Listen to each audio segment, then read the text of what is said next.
ஒரு கிராமத்து கடையில் 1.5 லட்சம் ரூபா ஒரு நாளைக்கு வியாபாரம், நகரத்து கடையில் 15 லட்சம் ரூபா வியாபாரம், ஒரு டாஸ்மார்க்கினுடைய ஒரு நாள் வியாபாரம். மோடி, நிர்மலா சீதாராமன் எதை சொன்னாலும் மோடி கேட்பார். அப்போ இவர்களை காப்பாற்றுவதற்கு பிஜேபி பூதத்திடமே சரண்டர் ஆகிற கட்சி தான் திமுக. இப்போ இந்த வியாபாரங்கள் பூராம யார் வழியாக நடத்தப்படுதுன்னு கேட்டீங்கன்னா ரத்தீஷ். எல்லாம் எங்க போய் நிக்குது? ரத்தீஷ். ரத்தீஷ் யாருன்னு கேட்டா உதயநிதியுடைய நண்பன், வேற எந்த தகுதியும். 50 கோடி 100 கோடி செலவு பண்ணி என்ன பண்ணுவாரு? எம்பிஏ. டிஆர் பாலு அவர் சொந்த காப்பாற்ற எம்பி ஆயிருவார். பச்சைமுத்து என்ன பல கோடி தொண்டனா இருக்காங்க கட்சியில, அவரு சபரீஷனுக்கு ஒரு 100 கோடி கொடுத்து எம்பி ஆயிருவார். எம்பி சீட் விலைக்கு விற்கப்படுகிறது, கூவி கூவி விற்கப்படுகிறது. பை மொத்தமா இருக்கிற நாடு தமிழ்நாடு தான்டா. 200 ரூபா கொடுத்து ஓட்டு போட்டுருவான். ஜெகத் ரட்சகன் அவரு பெரிய கல்வியில பலாயிரம் கோடி இருக்கு, 1000 கோடி ரூபாய் ஃபைனை போட்டான். பாத்தீங்களா?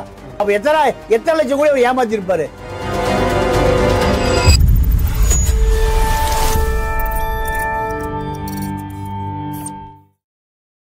கலர் கண்ணாடி வாய்ஸ் நேயர்களுக்கு வணக்கம். இன்று நம்மோடு இருப்பவர் அரசியல் விமர்சகர் தமிழா பாண்டியன் அவர்கள். வணக்கம். வணக்கம். இப்போ பார்த்தீங்கன்னா உச்சநீதிமன்றத்தில் வந்து இடி ரைடு டாஸ்மாக் இடைக்கால தடைன்னு சொன்னாங்க. ஆனால் இதை ஒட்டி வந்து உதயநிதி ஸ்டாலினுக்கு வந்து பயங்கர நெருக்கடி இருக்குது, திமுக பயங்கர நெருக்கடி இருக்குன்னு சொல்கிறாங்க. ஆனால் அதை ஒட்டி தான் வந்து மு.க. ஸ்டாலின் வந்து டெல்லிக்கு போயிருக்கிறதா சொல்கிறாங்க. நீங்கள் எப்படி அதை பார்க்குறீங்க? பயத்தில் போயிருக்காரா இல்லை வேறு எதாவது ரகசியமாக எதாவது இருக்கா? சரியான கேள்வி. விசாகனுடைய ரெய்டு. விசாகன் ஒரு 50 மதுபான ஆலைகளினுடைய பர்ச்சேசிங் மேனேஜர். 50,000 கோடிக்கு வருஷத்துக்கு பர்ச்சேஸ் அண்ட் சேல்ஸ் அவர் தான் இன்சார்ஜ். அவருக்கு கீழே 4 அதிகாரிகள், அதற்கு கீழே 2 அதிகாரி பர்ச்சேஸ் அண்ட் சேல்ஸு, 4 மண்டலமாக சவுத்து நார்த்து வெஸ்ட்டுன்னு 4 மண்டலம், அதுக்கு கீழே 35 டிஸ்ட்ரிக்ட் மேனேஜர். இதுதான் டாஸ்மார்க் நெட்வொர்க். இந்த டாஸ்மார்க் நெட்வொர்க்கு தான் 50,000 கோடி ரூபாய் சாராய வியாபாரம். தமிழ்நாடு பட்ஜெட்ல 35% சாராய பட்ஜெட் தான். ரெண்டாவது, இதுல 3 லெட்ஜரை வந்து மெயின்டைன் பண்றாங்க. யாரு? ஒவ்வொரு டிஸ்ட்ரிக்ட் மேனேஜர். ஒன்னு ஒயிட், ரெண்டாவது பிளாக், மூணாவது கட்சிக்காரன் சாராயம் விற்பான். ஒன்னு டாஸ்மார்க்கு அரசு அனுமதிக்கப்பட்ட நேரம் காலையில் 12, நைட்டு 10. இதற்கு பிறகு டாஸ்மார்க்ல சரக்கு கிடைக்கும் 24x7. எங்க கையில பின்னாடி முன்னாடி பூட்டி இருக்கும் பார்ல சரக்கு விற்பான். ஒரு கிராமத்து கடையில் 1.5 லட்சம் ரூபா ஒரு நாளைக்கு வியாபாரம், நகரத்து கடையில் 15 லட்சம் ரூபாய் வியாபாரம், ஒரு டாஸ்மார்க்கினுடைய ஒரு நாள் வியாபாரம். நீங்க இதுக்கு ஜிஎஸ்டி கிடையாது, இன்கம் டேக்ஸ் கிடையாது, கலால் கிடையாது, எந்த வரி கிடையாது. எவ்வளவு வருமானம்? இந்த 1.5 லட்சம் கிராமத்தில் இருக்கிற கடைசி கடை, பெரிய கடைக்கு 15 லட்சம். இந்த வியாபாரம் அப்படியே பாதி எப்ப நடக்கும்? ராத்திரி 10 to காலையில 6 மணி. 6 மணியெல்லாம் போச்சுப்பா. தூங்கி எந்திரிச்சோன்னு நேரம் டீ கடைக்கல அவன் போறது இல்ல. எங்க போறான்? டாஸ்மார்க் 1 கோடி பேர் போறாங்க. செந்தில் பாலாஜிக்கு ஒரு நாளைக்கு 10 ரூபா பாட்டிலுக்குன்னா 10 கோடி ரூபா அவருக்கு வந்துருது. வருஷம் 360 கோடி ரூபாய் வந்துருது. இப்போ இந்த வியாபாரங்கள் பூராம யார் வழியாக நடத்தப்படுதுன்னு கேட்டீங்கன்னா ரத்தீஷ். எல்லாம் எங்க போய் நிக்குது? ரத்தீஷ். ரத்தீஷ் யாருன்னு கேட்டா உதயநிதியுடைய நண்பன், வேற எந்த தகுதி இல்லை. சசிகலா யாரு? ஐஏஎஸ், ஐபிஎஸ்ஆ, ஒன்றியமா, நகரமா, மாவட்டமா, பொதுச் செயலாளர், எதுவுமே இல்லை. சசிகலா என்பவர் ஜெயலலிதாவுடைய வீட்டு வேலைக்காரி, 10 பாத்திரம் கழுவுற அந்த அம்மா, வேற ஒண்ணும் இல்லை. நீங்க சமயக்காரி வச்சீங்கன்னா 10 பாத்திரம் வீட்டுக்கு விட்டு போயிடும். இது கூடவே இருக்குது. சசிகலா 25 ஆண்டு காலம் அந்த அம்மா தான் அதிகாரம் இருக்கு. அமைச்சர்லாம் காலில் விடுவான். இப்ப அதே உதயநிதியினுடைய சசிகலா யாரு? ரத்தீஷ்.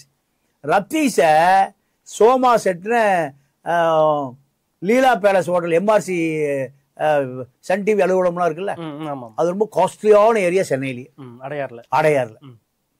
அடையாறு சொல்ல முடியாது, எம்ஆர்சி நகர். எம்ஆர்சி நகர். ஓகே. அது காஸ்ட்லியான நகர். ஒரு ஃப்ளாட் 15 கோடி ரூபாங்க. எவ்வளவு? 15 கோடி.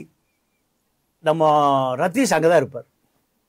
சர்வீஸ் அப்பார்ட்மெண்ட் பக்கத்தில் 174 சர்வீஸ் அப்பார்ட்மெண்ட் பக்கத்தில் சோமா செட். இங்கே யாராவது தெரியுமா இருக்கிறாங்க? ஏஆர் ரகுமான், லாட்டி மார்டின், நயன்தாரா, எல்லாம் பில்லியனர்ஸ் தான். சாதாரண நாளெல்லாம் மில்லியனர்ஸ் உள்ளே போக முடியாது, வேடிக்கை தான் போய் வேடிக்கை தான் பார்க்க முடியும். அப்போ வேலுமணிக்கு அங்கே 2 ஃப்ளாட் இருக்கு, கமலஹாசனுக்கு அங்கே ஃப்ளாட் இருக்கு, பழைய கமிஷனர் ரத்தோருக்கு அங்கே ஃப்ளாட் இருக்கு, உஷாக்காக்கள் ஐஏஎஸ் அங்கே ஃப்ளாட்டு. இப்படி விவிவிஐபிகள் மட்டும்தான் அங்கே இருக்க முடியும். இங்கே தான் மீட்டிங் பாயிண்ட். அத்தனை சாராய ஆலை முதலாளிகளும் அங்கே தான் மீட்டிங். யாருக்கிட்ட? ரத்தீஷ் கிட்ட. என்ன மீட்டிங்னா, ஒரு 100 கோடி ரூபாய்க்கு ஆர்டர் போடு, ஒரு 50 கோடி ரூபாய்க்கு ஆர்டர் போடு. எல்லாம் 100 கோடி 200 கோடி 300 கோடி வியாபாரம் தான். யாருக்கிட்ட? ரத்தீஷ் கிட்ட. ரத்தீஷ் யாருக்கு கூப்பிட்டு சொல்லுவார்? விசாகனுக்கு. ஏங்க இந்த சரக்கு ஒரு 100 கோடி ரூபாய்க்கு ஆர்டர் போட்டுருங்க, இந்த சரக்கு ஒரு 200 கோடி ரூபாய்க்கு ஆர்டர் போட்டுருங்க.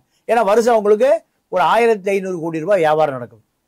1500 12 பெருக்கினீங்கன்னா 150 கோடி ரூபாய் ஒரு வருஷம். இப்படி ஒரு 10 கம்பெனிக்கு ரத்தீஷே காலில் விழுந்து கெஞ்சிறான். என் சரக்கு 50,000 கோடி ரூபாய் வியாபாரம். அப்போ இதை பூராமே வாட்ஸ்அப்பில் தான் விசாகனுக்கு அனுப்புவார். யாரு? ரத்தீஷ். அந்த பிரிண்ட் அவுட் காப்பி தான் கிழிச்சு கீழே கிடந்தது. இன்கம் டேக்ஸ் போய் எடுத்துட்டான், இடி போய் எடுத்துட்டான் அந்த கிழிச்ச காப்பி. பார்த்தீங்களா? அப்போ ரத்தீஷ் விசாகனுக்கு உத்தரவு ஓடுவதற்கு யார்? இதைத்தான் அமலாக்கத்துறை கேட்குறான். ரத்தீஷுடைய வீடு 300 கோடி ரூபாய்க்கு வீடா? எவ்வளவு? 300 கோடிக்கு 10 கிரவுண்டு, 55-60 சென்ட். மேல் மாடியில் அவருக்கு ஸ்விம்மிங் பூல்.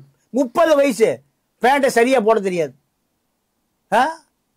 அதுல அமேசான் காட்டில் இருக்கிற மாதிரி ஒரு அடர்ந்த காடு. சபரீசனோட பெரிய ஆளா? சபரீச அவரு எல்லாத்துக்கும் பெரிய ஆள். 100 சபரீசனுக்கு சமம். சாரி, 100 ரத்தீஷுக்கு சமம். அவரு நீங்க இங்கெல்லாம் அவர் இப்ப தனி தீவு தான். எங்க? தனி தீவு தான். தீவிய விலைக்கு வாங்கிட்டு இருக்கார். நீங்க அவர் எலான் மாஸ்கோட பார்ட்னர், ஃபேஸ் 6 நடத்துறாருல, அவரு கூட பெரிய பார்ட்னர். உலகில மிகப்பெரிய அங்க ஐரோப்பா இருக்க தொழிலதிபர்லாம் மிரண்டு போய் யாரா சவுத்துல இருந்து 20,000 கோடி 30,000 கோடி 40,000 கோடியோட அலையறானுங்க பிசினஸ் பார்ட்னர். யாரு? ஏன்? முட்டாப்பை மொத்தமா இருக்கிற நாடு தமிழ்நாடு தான்டா. 200 ரூபா கொடுத்தா ஓட்டு போட்டுருவான். இவனுக்கு பூரா 20,000 கோடி 30,000 கோடி 50,000 கோடி எடுத்துட்டு எங்க வரானுங்க? ஐரோப்பா எங்கயா இன்வெஸ்ட்மெண்ட் பண்ணலாம்? எங்க இன்வெஸ்ட்மெண்ட்? எவ்வளவு? எத்தனை கோடி? 50,000 கோடி 60,000 கோடி. அப்போ நேரு பார்த்தீங்கன்னா அவரு ட்ரம்ப் டவர் தான் ஃபேமஸான டவர். எங்க? அமெரிக்காவில் நியூயார்க்கில். அது பக்கத்திலே நேரு டவர் காந்தி உதவியோட கட்டாலும் கட்டிடுவார். ஏன்னா அவர் மருமக நெப்போலியங்க 1000 ஏக்கரா பண்ணை வச்சிருக்கார், பல பண்ணை வச்சிருக்கார். இதெல்லாம் யாருடைய பணம்? நேருவுக்கு காந்தியுடைய பணம். நேரு காந்தி எல்லாம் கொடுத்தது. அப்போ இந்த தமிழ்நாட்டு அரசியல்வாதிகள் நீங்க அதே போல பார்த்தீங்கன்னா வேலுமணி எடுத்தீங்கன்னா துபாயில் கோல்டு மார்க்கெட்டை தீர்மானிக்கிறதே வேலுமணி தான். வேலுமணியோட அண்ணன் அன்பரசன் நாங்கடை வச்சிருந்தார் எங்க கோயம்புத்தூர்ல. இப்போ வேலுமணியுடைய 5 லட்சம் கோடி எங்க முடக்கப்பட்டிருக்குன்னா துபாயில். யாரு மூலம்? சதக் ஜலால் உபீஸ் குப்பை அள்ளுற கம்பெனி. 700 கோடி தான் கான்ட்ராக்ட். அதுக்கு முந்தி இவர் அதை ஒரு சைபர் போட்டு 7,000 கோடி ஆக்கிட்டார். இப்படி 7,000 கோடி அவர்கிட்ட கொடுத்து அவரு தான் வேலுமணியுடைய கடைசி தம்பி செந்திலும் அவரும் பார்ட்னர். துபாயில கோல்டு மார்க்கெட்டை கட்டுப்படுத்துவது யாரு? வேலுமணி. உள்ளாட்சி துறையில வீட்டு வரி, நிலத்து வரி, சொத்து வரி நம்ம பையன் கட்டுறான்ல. காலையில போய் எங்க போய் மம்முட்டி எடுத்து வெட்டி, கடப்பாரி எடுத்து உடைச்சு, கல் வேலை, மண்ணு வேலை, வயக்காட்டுல வேலை. அதுவும் இந்திக்காரன் வந்துட்டான், 200 ரூபாய்க்கு வேலை செய்ய வந்துட்டான். இப்ப அவனுக்கு இப்ப இவனுக்கு வேலை இல்லை. இப்போ திமுக இந்த மாதிரி நெருக்கடி ரத்தீஷ், உதயநிதி ஸ்டாலின், சபரீசன் ஏன்னா இடி ரைட் நிறைய வரனால பயத்துல போயிருக்காரா? இல்ல, அவருக்கு டெல்லியில் ஒரு நல்ல சோர்ஸ் இருக்கு.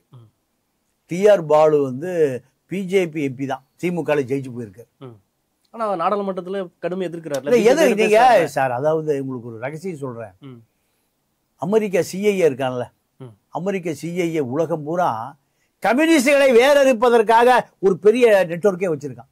அதுக்கு பேர் CIA, central intelligence agency CIA, FEIன்னு ஒன்று இருக்கு, அவன் உள்நாட்டுக்குள்ள ஃபெடரல் பியூரோ ஆஃப் இன்வெஸ்டிகேஷன்.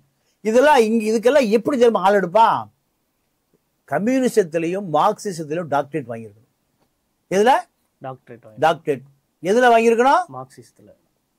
அப்போ ஒரு மார்க்சிஸ்ட டாக்டரேட் வாங்கி கம்யூனிஸ்டில் சோசியலிஸ்ட டாக்டரேட் வாங்கி பிச்சு பெனாரி வச்சிருந்தா தான் எதில் சேர்த்துக்குவான்? கேபிட்டலிஸ்டில் சேர்த்துக்குவான். ஏன் நீங்கள் ஒரு கம்யூனிஸ்ட் நாட்டில் ஒருத்தனை உள்ளே விட்டீங்கன்னா அங்கே அறகுறை கம்யூனிஸ்டாக இருப்பான்ல, அவனுக்கு இவன் பாஸ் ஆயிடுவான். இவன் டாக்டரேட் பண்ணவன். அப்போ பொருள் முதல்வாதம்னா என்ன, கருத்து முதல் பிரித்து மேய்ஞ்சிருவான். அவன் ஒரிஜினல் கம்யூனிஸ்ட் வாழப்பாய், ஏன்னா இவன் எவ்வளோ பெரிய ஆளாக இருக்கான். ஏன்னா உலகத்தில் இருக்கக்கூடிய அத்தனை புரட்சியாளர் எங்கே உருவாருன்னு கேட்டிங்கன்னா லண்டன்லேருந்து தான் உருவாகிறார். அது அவ்வளோ ஒரு ஜனநாயக நாடு. ஆக்ஸ்போர்ட்லையும் கேம்பிரிட்ஜ்லையும் உலகத்தில் 70களில் நடந்த புரட்சியாளர்கள் பூரா உருவான இடமே லண்டன் தான். காஸ்ட்ரோலேருந்து லெனின்லேருந்து மார்க்ஸோடைய சுடுகாடு லண்டனில் தான் இருக்குது. இப்படி உலகத்தில் இருக்கக்கூடிய பெரிய புரட்சி பண்ண, இலங்கையில் புரட்சி பண்ண ரோஹண விஜயவீரா லண்டன் ஸ்டூடெண்ட்டு. இப்படி தான். அப்போது இந்த கம்யூனிசத்தை படித்தா தான் கேபிட்டலிசத்தை வேலைக்கு சேர்த்துக்குவான். எதுக்கு? கம்யூனிசத்தை ஒழிப்பதற்கு.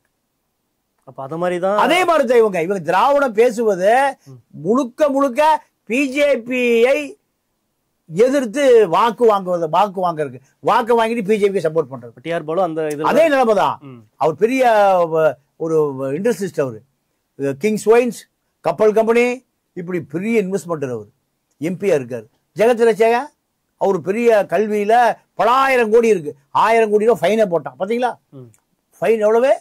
1000 ரூபாய் இல்லைங்க, 1000. அப்ப எத்தனை லட்சம் கோடி அவர் ஏமாத்தி இருப்பாரு. அவரு 50 கோடி 100 கோடி செலவு பண்ணி என்ன பண்ணுவாரு? MP ஆயிடுவார். டிஆர் பாலு அவர் சொத்த காப்பாற்ற MP ஆயிடுவார். பச்சைமுத்து என்ன பல கோடி தொண்டனா இருக்காங்க கட்சியில, அவரு சபரீசனுக்கு ஒரு 100 கோடி கொடுத்தா MP ஆயிடுவார். MP சீட் விலைக்கு விற்கப்படுகிறது, கூவி விற்கப்படுகிறது சபரீசன். ஆனா ஆக வரிச்சு 100 கோடி கொடுக்குறா தர மாட்டேங்கிறான். வேற கட்சிக்கு போய் 50 கோடி அங்கேயும் தர மாட்டேங்கிறான். அப்போ இப்படித்தான். அப்போ இவர்கள் பூராமே பிஜேபியோடு கள்ள உறவு. நீங்க நிர்மலா சீதாராமனும் நம்ம துர்கா அம்மையாரும் தொடர்பில் இருக்க நட்பா இருக்காங்க, நண்பிகளாக இருக்கிறார்கள்.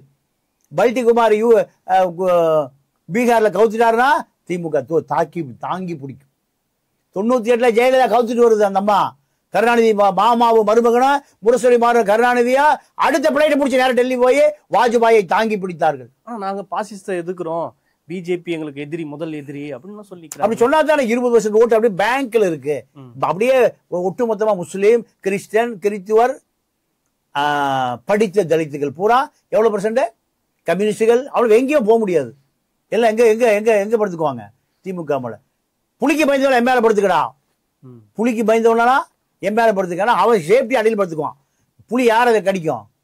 மேல படுத்துறவங்க தான் கடிக்கும். அதேதான்.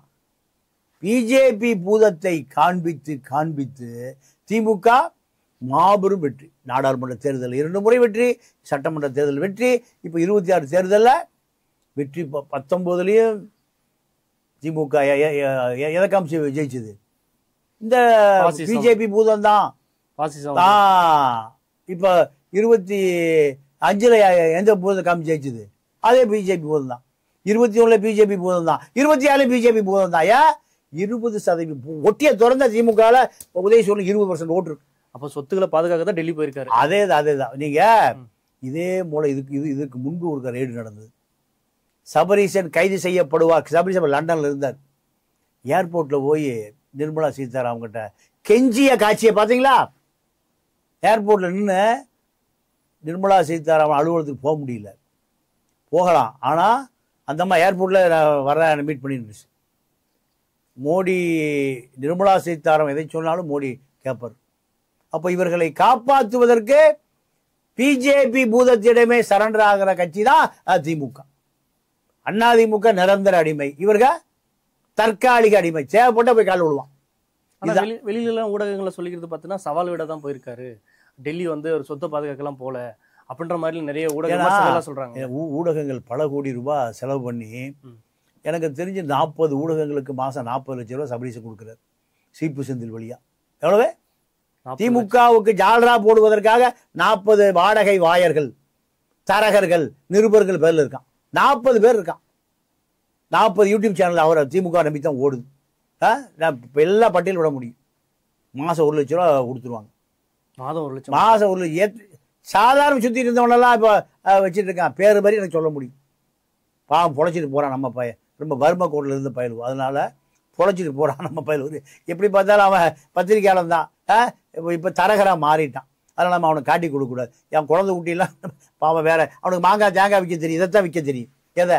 உண்மைகளை மட்டும்தான் விற்க தெரியும். அதனால் அவர்களை பட்டியல் போடுறது நமக்கு அது உடன்பாடு இல்லை. அதனால் அதை விட்டுருங்க. அப்போ திமுகவை பொறுத்தவரை ஒரு விஷயத்தை உடனே பில்டப் பண்ணுறதுக்கான நெட்வொர்க் பூரா வச்சிருக்கு. அதுதான் இப்போ அவர்களை காப்பாற்றுகிறத. இது எத்தனை நாளைக்கு காப்பாற்றுன்னு தெரியல. எத்தனை நாளைக்கு இப்படி காப்பாற்றுன்னு தெரியல. ஒரு நாளைக்கு பூதம் வெடிக்கும், பூகம்பம் வரும். பல்வேறு அரசியல் சார்ந்த தகவலை பகிர்ந்துக்கிட்ட நன்றி. மற்றொரு நேர்காணல் சந்திப்போம். நன்றி. நன்றி, வணக்கம். நன்றி ஐயா.